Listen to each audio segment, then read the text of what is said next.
During a family dinner with my parents, I received a text from an unfamiliar number. Get up and leave now. Don't say anything to your parents. I chose to obey the message. And that's how I found out the truth. The very next day, the police were knocking on their front door. What's strange is how completely ordinary everything felt right before it unraveled. I hadn't expected hugs, warmth, or anything emotional. But I definitely wasn't prepared for what actually unfolded. Something that in retrospect feels like the most dangerous kind of trap. When life appears normal, you let your guard down. That's when it catches you off guard. I walked inside and my mom immediately called out from the kitchen, "We're just about to eat. Come on in.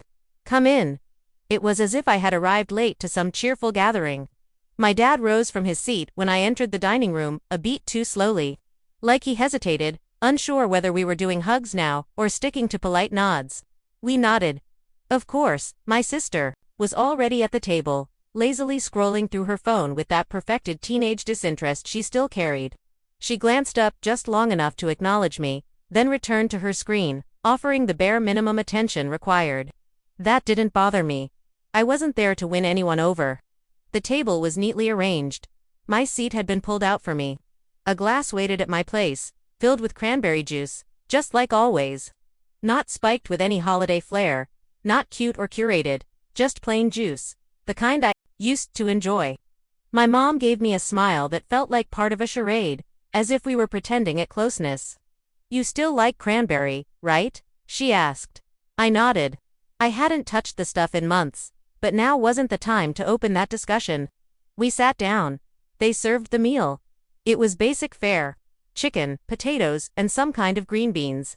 My dad still pretended to enjoy, though we all knew better. The conversation remained breezy. "How's work? Still in the same apartment?" "Traffic's been awful lately, huh?" I responded. I smiled. I even chuckled when my sister brought up a corker who got stuck in the revolving doors at her building.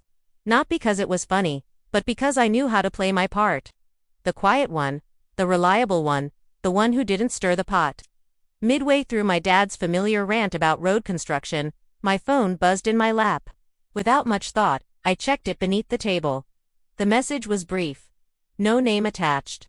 No emojis or casual punctuation, just sentences ending in firm periods, like someone desperately trying to sound calm. "Get up and leave now. Don't say anything to your parents." I stared at it, then read it again. The room moved on around me. My mom nodding along to whatever my dad was going on about. My sister chewing her food. All of it playing out like a normal family dinner. And yet, I was being told to leave. As though the house had suddenly turned into a danger zone. I didn't move. Not right away. A dozen explanations flashed through my head. Maybe it was a prank, a misdial, a scam, or the setup for some social experiment I hadn't agreed to. But deep down, I knew it wasn't any of those. Somehow, I just knew. "I'll be right back," I said, sliding my chair back from the table. "Just need to use the bathroom." No one questioned it. No one even looked up. I took my phone and walked upstairs. Because the upstairs bathroom had a door that closed all the way and locked without jamming, and because if anyone was going to have a private conversation in this house, it wasn't going to happen on the first floor. I locked the door, sat down on the edge of the bathtub, and stared at the message again. Then I hit call. It rang once, then a voice. "You're still there. Who is this?" "It's Mark." Mark, my sister's boyfriend or ex-boyfriend. It was hard to keep up. What the hell is going on? His voice was low, tight, like he was standing somewhere he wasn't supposed to be. "You need to leave. Just get up. Walk out. Don't drink anything, just go. Don't drink the juice." My mouth was dry. I hadn't touched the juice, not yet. "Why? I can't. Just trust me, please." "What is this?" I asked. "Why are you even what's going on?" He hesitated. "Please, just get out of there. Not until you tell me why." He said something then. I didn't respond. I sat there for a while after the call ended, long enough to feel the cold from the bathroom tiles through my clothes. Long enough to know I had a choice and I'd already made it. Quick note, this story is copyrighted by the YouTube channel Revenge with Claire. Reposting, revoicing, or tweaking it without permission is still copyright infringement. Thank you for respecting original creative work. Now, back to the story. Being the older sister didn't come with a ceremony, just responsibility. Quiet, assumed, and endless. We were 3 years apart. When we were kids, our parents gave us $5 a week. I saved mine. She didn't. A few days in, she'd spent it all on gum or glitter pens, or whatever elementary school's economy was built on, and then she'd look at me. That's when the grown-up stepped in. She doesn't have any left. You still do. Don't be selfish. That's how it started. Not a rule, just a pattern. If I saved, I was expected to share. If she overspent, I was expected to fix it. In high school, I got a part-time job, just a couple weekends at a pharmacy, enough to buy my own jeans without an argument. My sister didn't work. She was younger, and no one expected her to. But if she wanted anything extra, guess who got nudged? She really wants to see that movie. She doesn't have her own money yet. You do. They still covered the essentials, but anything beyond that became my problem. When I left for college, things calmed down. I was busy, broke, and 2 states away. My sister was still in high school, and for a while, it felt like I'd bought myself some space. Then I graduated, got a junior developer job. Entry-level pay, basic benefits, barely enough to cover rent and loan payments. But to my parents, it was a windfall. The request started slow. Could you help with her enrollment deposit? Books are so expensive these days. She's just really stressed.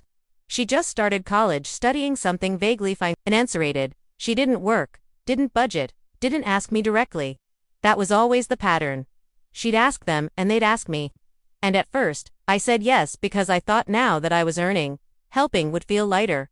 It didn't. The more I made, the more they wanted, and not once did it feel like mine. Then there was the alcohol. In my early 20s, I learned badly that my body doesn't handle it. Half a drink and I'm out. Once I blacked out from 2 sips of wine. Since then, nothing.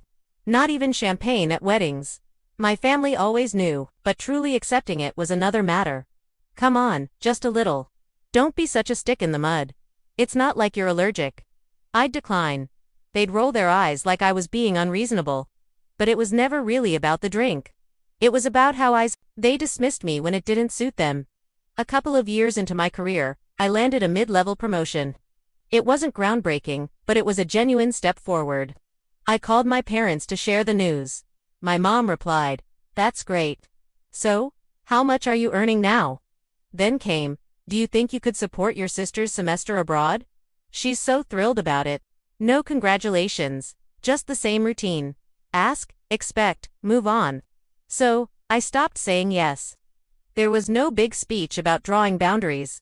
I just quietly stopped. No more just this once. No more treating my bank account like a communal pot. Maybe I'd still grab her a coffee now and then, but the role of sponsor retired. And then came the silence. No texts, no phone calls, just that heavy quiet that somehow still felt loud, like they were punishing me with their absence. Weeks passed. Then the quiet cracked open. "Your sister needs help. It's serious." Needed it, that I could afford it, that I was her sister. I refused. They kept pushing. So, I called her directly. And that's when the truth came out. She'd been gambling, she'd lost. Now, she owed money. Money she couldn't pay. She was in finance. Now, if this got out, it wouldn't just cost her a job, it would end her career. "No one hires someone with a gambling record in this field," she said. "If people find out, I'm finished." I asked, "Has this happened before?" She didn't respond, but I didn't need her to. I told her flat out, "No, not later. Not partway. Just no. I've been helping you for as long as I can remember," I said. "But this, I won't cover it. Not this time. Not ever again." She called me cold, told me I didn't understand. Maybe she was right. Or maybe I finally just didn't want to. After that, they cut me off. 3 weeks of total silence. Then came the slow drift back. A forwarded meme from my dad. A picture of the backyard from my mom. A TikTok from my sister. No caption, and eventually an invite. "We're having dinner. Just the family. Hope you'll come." No mention of the money, no apologies, just dinner. I convinced myself they'd accepted it, that they'd come to terms with where I stood. So when they asked me to join, I said yes. But something about Mark felt off. His voice was subdued, almost emotionless, but there was tension buried underneath. "It's the juice," he said quietly. "I think they put something in it. Alcohol maybe, or something else. I'm not sure. But I think they're planning for you to pass out." The room around us was dead quiet. White tile floor, the faint whir of a ceiling fan, distant clinks of silverware from downstairs. I didn't respond. Why? I finally asked. Another brief silence. They want to unlock your phone. Use your fingerprint. I picked up the glass, tilted it slightly, and gave a small smile. Tastes like I remember, I said. But I didn't drink a drop. Later, I asked casually, was that someone pulling into the driveway? All of them turned to look. That's when I quietly slid the glass beneath the table, angled it, and let the juice trickle out into the carpet. Not the whole thing, just enough to sell it. It soaked in quickly. Just feel weird, tired. My mom leaned in. Her eyes were all softness and concern, like we were playing a new game now. You okay? Yeah, I said.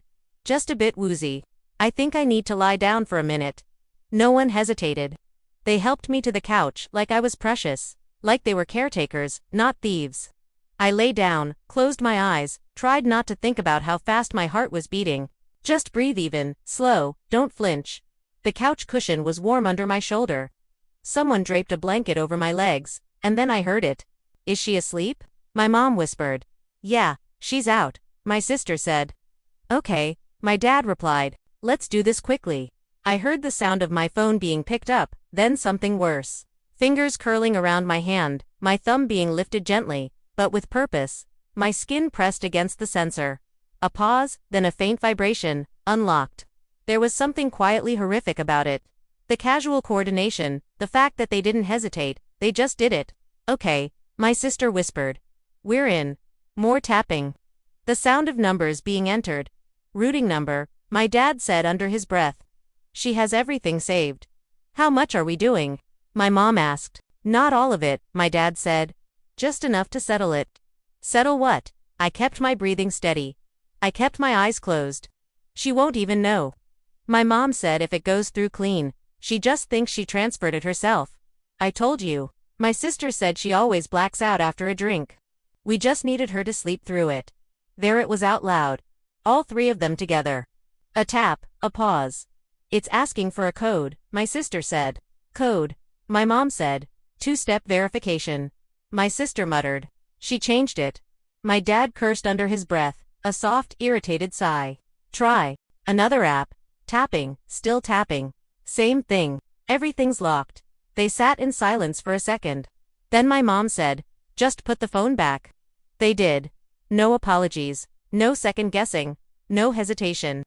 I waited, gave them space to sit down again, reassure themselves. Then I opened my eyes, sat up slowly, blinked like someone just waking from a shallow nap. Sorry, I said. Don't know what that was. Felt like I blacked out for a sec. They looked at me like they didn't know what I was. You sure you're okay? My dad asked. Yeah, I said. I think I just need some fresh air. I picked up my phone, held it like nothing had happened, like it hadn't just been turned against me. Actually, I think I'm going to head home. I've got work early tomorrow. They nodded. No protest, no awkward offer to walk me out. Just a soft chorus of, thanks for coming. Get home safe. Let us know when you're back. Like we hadn't just crossed a line we couldn't come back from. At the door, we hugged like we always did. My mom, my dad, my sister, one after another. It wasn't planned, it just happened. Habit, tradition, reflex. And as soon as it started, something cracked. My mom's perfume, my dad's jacket, my sister's hand brushing my arm. Normal things, familiar things, and all of them poisoned. Now I felt it rise in my chest. This weight I didn't know how to carry. This is the last time, I thought. This is the last time I'm hugging them. After tonight, we don't come back from this. I almost cried. I didn't, but almost. I stepped back, smiled like I wasn't breaking open. Thank you for dinner, I said. They smiled. I opened the door and I left. I didn't tell them what I knew. I didn't ask what they put in the glass. I didn't say a word, but before I walked out of the bathroom that night, I did exactly what they never counted on. I didn't block them from getting into my phone. I made it easy. Left the fingerprint access right where they expected it. What I did change was my bank security.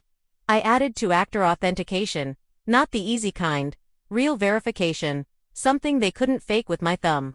So when they tried to transfer money, the app would log the attempt, stop the transaction, and leave a trail. And then I set up the recording. Not with some obvious red light or blinking dot. If they'd seen that, it wouldn't have worked. But I know how to run audio in the background. No notifications, no visible apps, nothing on the screen. That's the part they didn't get. I work in tech. I build systems for people who try to outsmart other people. And I knew exactly what they'd overlook. While they were unlocking my phone and trying to steal from me, they were recording themselves doing it. Every word, every attempt, all of it. They thought I was unconscious. But the truth is, I was ahead of them before I even came back to the table. I drove to the police station like I was going to the grocery store. Not fast, not shaking, just steady. I parked, walked in, stood in line behind a guy asking about parking tickets. And then I told the woman behind the glass that I needed to report a crime. She asked what kind. They drugged me, I said, and tried to steal from me. I have the recording. She blinked. Do you know who did it? Yes, I said. My parents and my sister. That's when she stopped blinking. They gave me a chair in a quiet room with an officer who did ask why I had gone to the hospital, or why I wasn't crying. He just listened. I played the audio clip. He sat through the entire thing before asking, "Do you realize what they were trying to do?"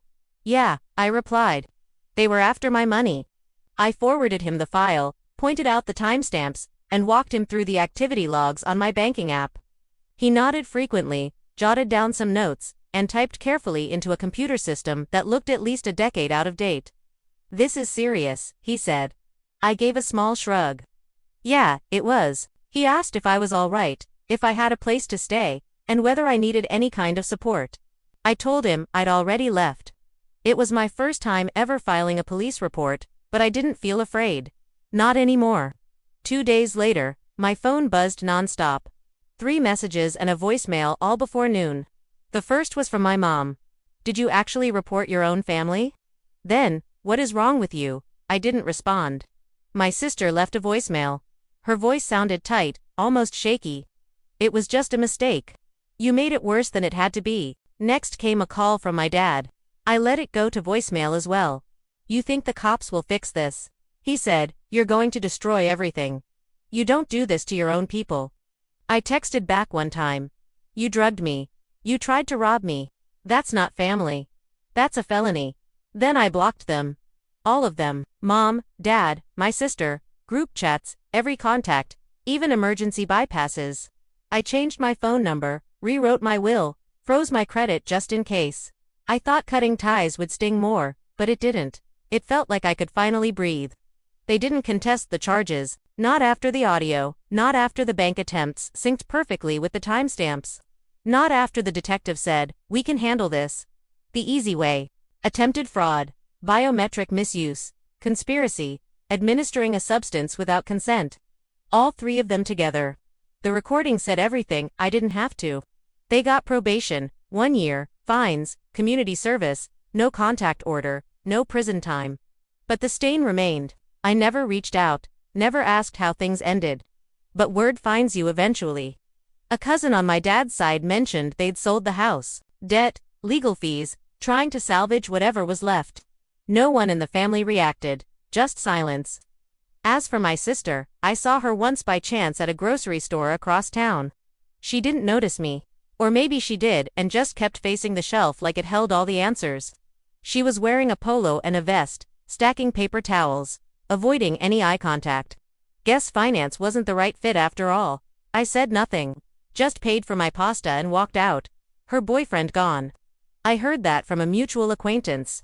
Not someone close, just someone who still keeps tabs on everyone. Apparently, he moved out a few weeks after everything came to light. No drama, just packed up and disappeared. Some things don't need explanations.